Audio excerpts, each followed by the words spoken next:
Hey guys, in this video I'll show you how to create X or Twitter account.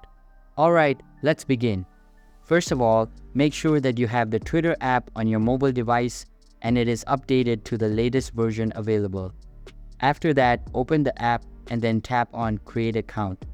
Once done, it will ask you to select your language. After that, enter your name, email, and date of birth. After filling the required spaces, tap on Next to advance towards the next step.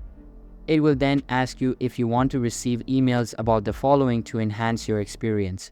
You can either leave them or check mark them if you want. On the next step, they will ask you to authenticate yourself and then send a verification code on the email you typed in.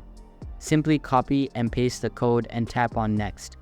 Once done, you will be asked to create a unique password. Just make sure that you remember it and don't set it so hard that you can't even remember it yourself. Then upload a profile picture or just skip it and then enter the username of your choice. In the last steps, it will ask you to follow accounts and ask for permissions. Simply allow the permissions and your account will be created successfully. So that's it for this video.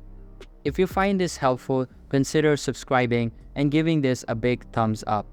Thanks.